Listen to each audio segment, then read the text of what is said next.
Good morning, students. Welcome back to C++ class. In today's class, I'll explain you about arrays in C++. Okay, this topic already I have explained in a C program. Same theory, same definitions you can write in C++. The thing is, yes, you need to change the syntaxes. You need to change the input and output statements in C++.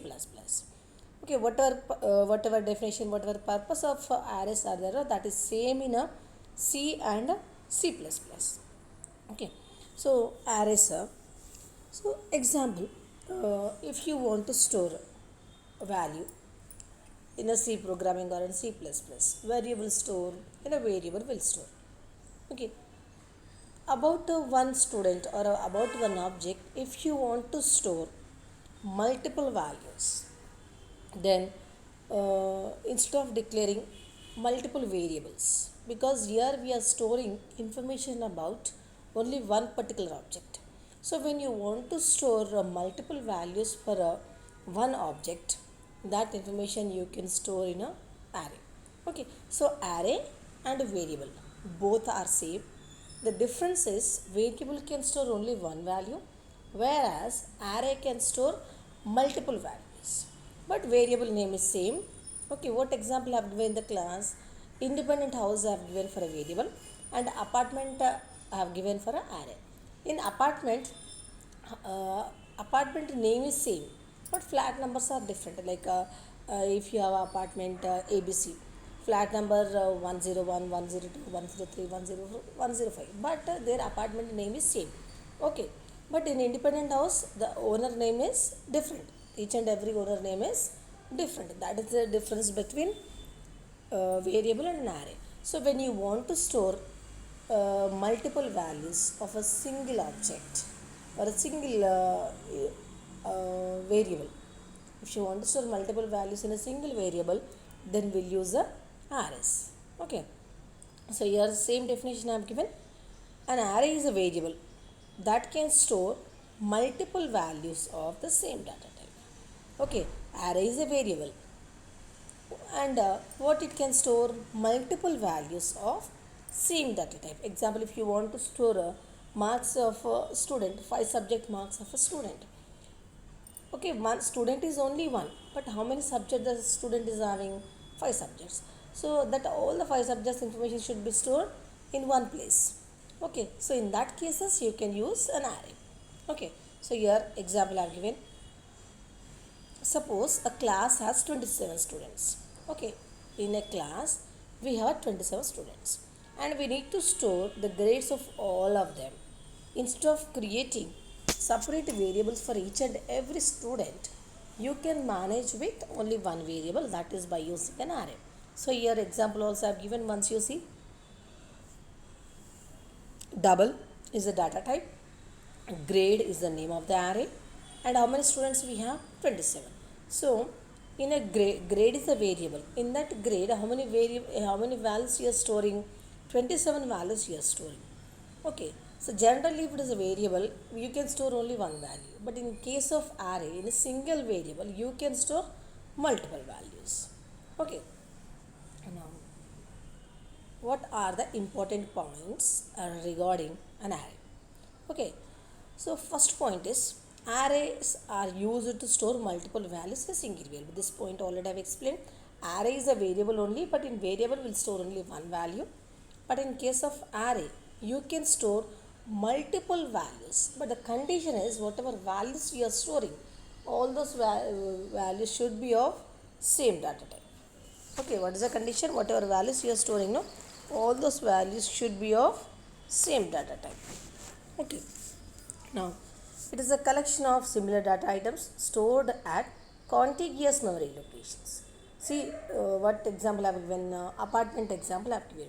So there are flat numbers 101, 102, 100. It's a contiguous. Okay. Similarly, whatever elements you are storing in an array, all the elements are stored in the memory contiguously, sequentially. Example, if first value is stored in a memory address 1000, the second value is stored in a 1002 if it is an integer. Next, the third value will be stored in a 1006. Okay, sequentially means one block of memory. Example, if you are in the previous example 27 values I have given 27 values are there, so that 27 values are stored in a one block only, not randomly, sequentially, contiguously, all the elements stored in a single location only. Okay, what is the benefit of that? Say example, if you're when you're storing all the values in a same block, no, so when you want to search, the system no need to search randomly all the rows available in a memory. Okay, so when memory addresses start from 1,000, all the elements, the remaining elements are contiguously only, so it is easy for the system to search and it will save the more time. Okay, why? Because whatever values are there, no, that values are stored sequentially. Okay, now they can be used to store collection of primitive data types such as float, int, double, char. Means if you have created an array, that array can be of any data type. Means it can be of int, it can be of a float, it can be of a char. Okay, you can use any primitive data type. Okay, but all the elements, whatever elements you are storing, no, all the elements should be of same data type. If you have created an array for integer, all the elements should be of integer. If you have created an array of a float, all the elements should be of float, like that. Okay, next you see the fourth point. To declare an array, define the variables type, specify the name of the array, followed by square brackets, and specify the number of elements. So when you are creating an array, what you need to remember, what things you should write, what things you should write compulsory. One is the data type. This means what type of value you want to store contiguously, what type of values you want to store in a variable. Next, name of the array, like a variable will give the name, no, similarly for array also you should give the name. Next, in the square brackets, after the name you should give the square brackets. In the square brackets you need to give the size of the array, means how many elements you are going to store, whether you want to store 10 elements, 20 elements, like that. So if you are storing only the 20 elements, that 20 elements should be inside the square brackets. Okay, so when you give the size of the array as 20, then 20 contiguous blocks are allocated to that array. So depends on the size of the array, you will get the number of blocks. Okay, next, the array indices starts with a 0 if you have a 20 elements, but the first element memory address starts from a 0.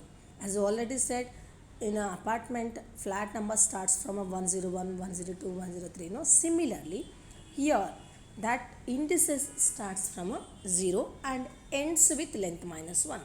If you have given an array size as a 27, what will be the first element? A of 0. Now the last element is A of 26, because the last element is length minus 1. Now next, the size of the an array is n. The last element is stored at index n. Okay, this point already we discussed. If the size is 27, then the last element will be a 26. Okay, 27 minus 1, because it is starting from a 0. No? If it is starting from a 1, then it will be 27. But if it is starting from a 0, obviously the length will be 27 minus 1, 26. Now here how to declare. See, when you want to use a variable, you will declare the variable, no? Similarly, when you want to use an array, you should declare array also. How will you declare a variable? Like a data type, name of the variable, equals to value. You will declare and initialize like that, no? Similarly, if you are using an array, array is also declared. Okay, what things you need to write when you are declaring an array? What type of value it is storing, what is the name of the array, and how many elements it's storing. That information you should give. Okay, see, to declare an array in C++, the programmer should specify the type of the element, whether what type of value you are storing, int, float, character. If you are storing integer values, then the array type should be int. But remember one point, if you have given a data type as an int or a float or a character, all the elements should be of same data type. We are not supposed to mix the data types. One element is of integer, one element is of a float. You can't write like that. If you have declared an array as integer, all the elements should be of integer. Okay. Now, you see the declaration in the bold letters have given type. Here, what is the type? What type of value you are storing? Whether you are storing an integer, whether you are storing a float, whether you are storing a character, whether you are storing a float. What type of value you are storing? Array name. What is the name of the array? A, B. So you can give any name like a variable, whatever conditions you are following. All the conditions you can implement in a array also. Next, array size. Here, what extra thing you are getting? Array size. Array size means how many elements you are storing, whether 10, 20, 30, how many elements you are storing. That element should be given. Like example, if you are storing a 5 elements, you should give the size as a 5. In the above example, what I have given, double grade of 27 I have given. 27 is a size. Because why I have given 27? Because I want to store the information about 27 students. So if you want to store information, then you can give the example if you are storing information about 6 students, then you can give the size as a 6. Now, array initialization. See, initialization means what actually? Assigning values to a variable is called as a initialization. Example, int a semicolon, that is a declaration. But if you will give int a equals to 10, that is the initialization. So initialization is nothing but it is a process of assigning values to a variable is called as a initialization. But if it is a single variable, then how will you initialize? A equals to 10, int a equals to 10 will give. But if it is a multiple if it is an array, we have a multiple values, multiple elements, then how will you initialize? That is very, very important. Okay, if it is a single variable, then directly int a equals to 10 will give. But if it is an array, it is holding more than one value, then how to initialize? Okay, you can see here, int x6, x of 6. Int is the data type. X is what? X is the name of the array. What is the 6 here? 6 is the size of the array. Size of the array is nothing but the number of elements we are going to store in that array. Equals to. See, if it is a single variable, directly 10 like that you give. If it is a more than one element, example, if you are storing a 6 or 7 elements, then directly you can give 6 element. No? See, in the braces I have given, in the flower brackets how many I have given? 6 I have given. 19, 10, 8, 17, 9, 15. Size of the array and the number of elements you are going to store in that array should be same. Okay, what should be same? Number of, what is the size of the array and how many elements you are storing in that array should be same. So here I have given a size 6, and if I have given a size as a 6, then how many elements should be there? 6 elements should be there. 19, 10, 8, 17, 9, 15, total 6 elements. Size of the array should be equals to the number of elements. Now, here I have given a pictorial presentation of this array. Okay, memory, actually it is called as a memory representation of an array. Okay, you see, what is the name of the array? X. See, for all the elements, name of the array is same, x, x, x, x. Okay, and the first element, indices is 0. The second element is 1. Third element is 2. Fourth element is 3. Fifth element is 4. And the sixth element is the 5. So, array indexes start from a 0. So, that is why the last element index will be length minus 1. Length means 6. 6 minus 1, 5. Okay. So, here you can observe one thing. If you have declared an array, you will get single block, contiguous blocks you will get.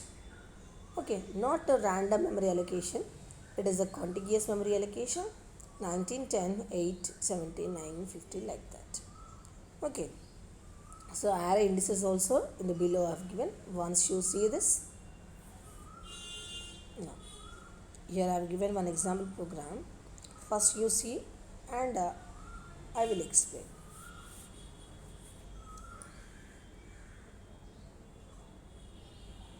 As usual, IO stream. Okay, this stream I have included because we'll get all the functions from the streams in C++. Next term, using namespace std. It is a module, it is a library file. From that we are getting a number of classes. So if you want to use that classes, you need to include std in our program. So that is why I am using namespace std. Now the next one is a main function. Main function, program execution start from a main function. Next I have declared an array int arr. What is the name of the array here? Arr. And how many elements it is storing? 5 elements. So once you have declared an array, you should check whether the size of the array and the number of elements you have declared, that is same or not. So here I have given a size as a 5. Then elements also I have given 5. 10, 0, 20, 0, 30.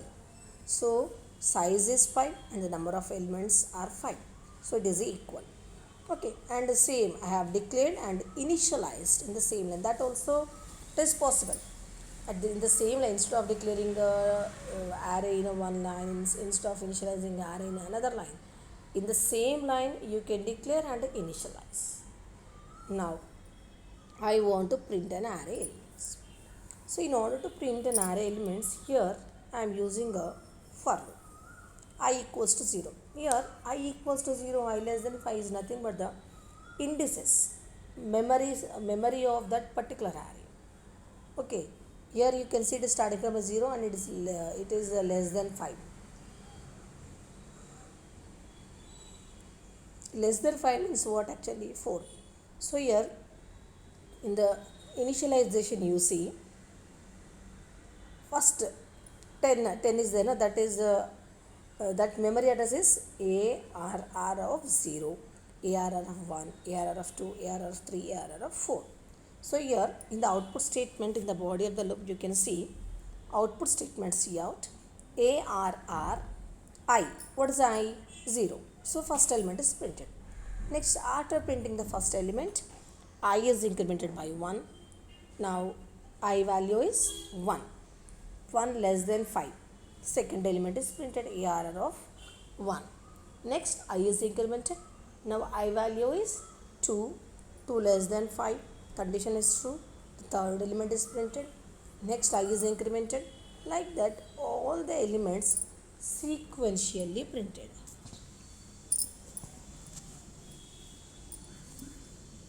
This is one method. Or if you want to print each and every element separate individually, that also you can print. Since if you don't want to use for loop, and directly you want to print, then you can give cout ARR of 0, cout ARR of 1, cout ARR of 2, cout ARR of 3. Like that individual elements also you can print. But all the elements if you want, then you can use the for loop. It is an easy method when you want to print all the elements in a means using a simple code. If you want to print only few elements, then directly you can give array name and what memory representation of that element. But if you want to print all the elements in the array, then you can use a for loop. Okay, the for loop what will give is, will give the starting memory address of the array and ending memory address of the array. So all the remaining elements between that starting ending all will be printed. Okay, but individually if you want to print only the few elements, like if you want to print only the second element, then ARR of 1 you can give. If you want to print the third element, then you can print ARR of 2, like that. Direct memory address also you can give, or if you want to print all the elements, then we'll go with the for loop. Now the next topic is here types of arrays. Okay, so types of arrays are actually if you are printing only horizontal, means a linearly if you are printing all the elements, then you can go with the one dimensional array, 1D. And if you want to print elements like in a matrix format, there you need more than one dimension, more than one horizontal row, one more than one row, there will use the two dimension. Okay,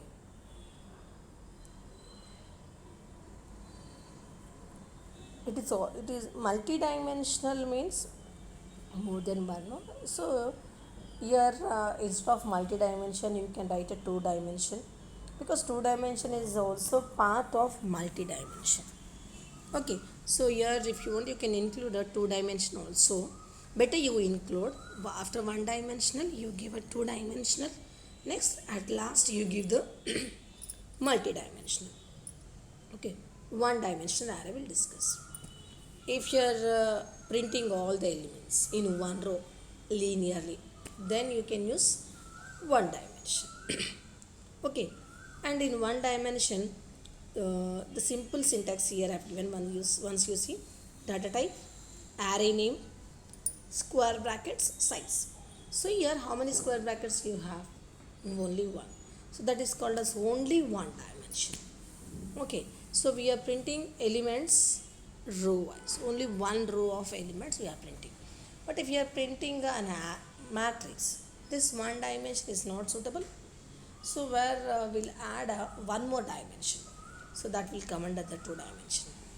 If you are using only one dimensional, one subscript, then that is called as the one dimensional array. See here, in the above example, array name is the name of the array and the size is nothing but how many elements you are storing in an array. Okay, see example program you see.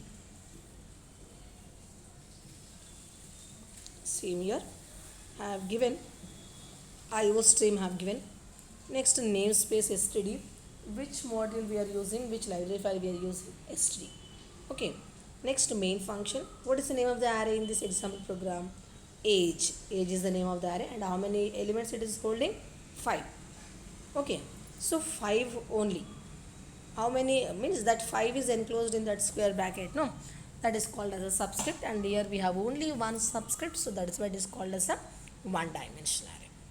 And how many elements we have? 5 elements. Same as usual, we are printing that 5 elements. This part already I have explained in the above example. Okay, so array start from a 0 and ending with the length minus 1, right? Length minus 5, so length is the 5, no? So it is a less than 5 means the last element will be 4 and the first element is the 0. Total 5 elements will be printed. Now you see the two dimensional, more than one subscript. You see the syntax in the bold face I have given. Type is a data type, what type of elements you are storing, and array name is the name of the array. You can give any name.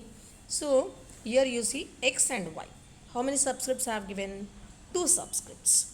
If you have given a 2 subscripts, then it is called as a two-dimensional array.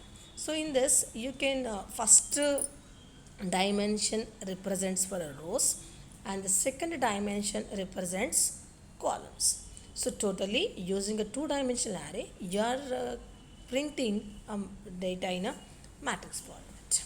2 dimensions you have. One dimension for a row and another dimension for a column. Okay. Now, definition you see, a two-dimensional array stores data in a list with one-dimensional array. Okay, or you can say that two-dimensional array is a collection of one-dimensional array. Okay, so it is a matrix with the rows and columns. So two-dimensional is nothing but it is a matrix and which contains rows and column. One subscript for a row and the second subscript for a column. Right, you see the syntax.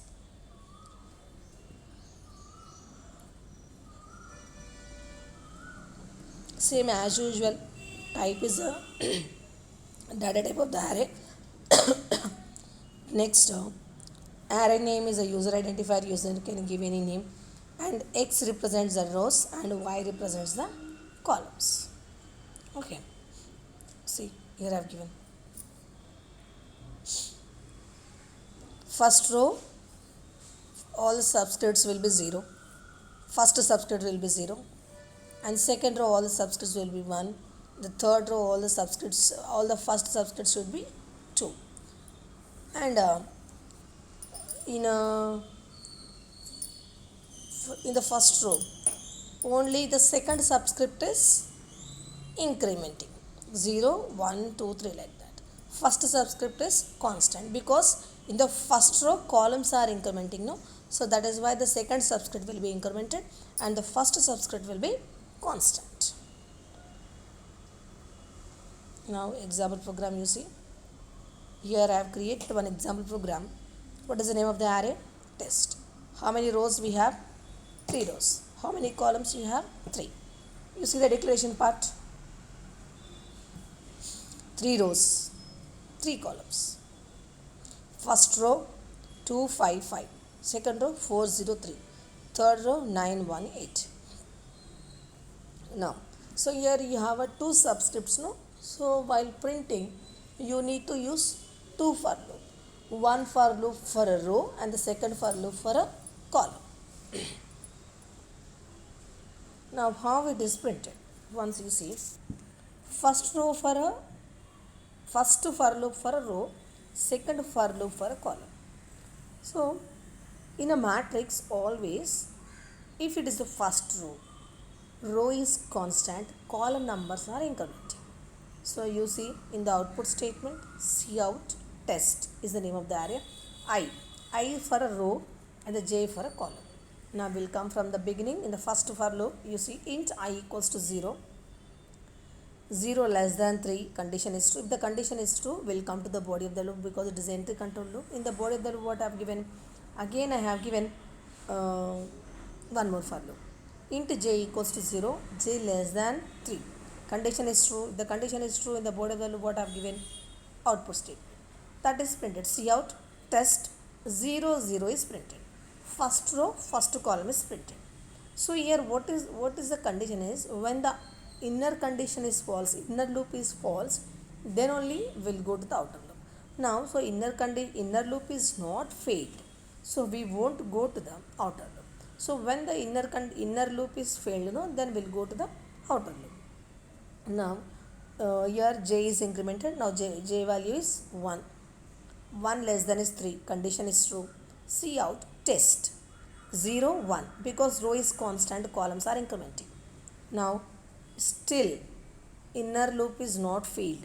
Again j is incremented. Now j value is 2. 2 less than 3. Test 0, 2 will be printed. Now j is incremented. J value is 3. 3 less than 3, condition false. When the condition is false, outer loop is incremented.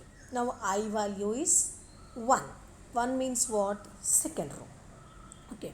Second row, again second row means what value? 1. 1 less than 3, condition is true. Then again we'll come to the inner loop.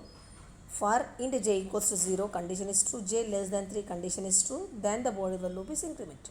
Cout test. What is the I value now? 1. J value is 0. Okay. Now the second row, first element is printed. Again second row, second element will be printed. Second row, third element will be printed.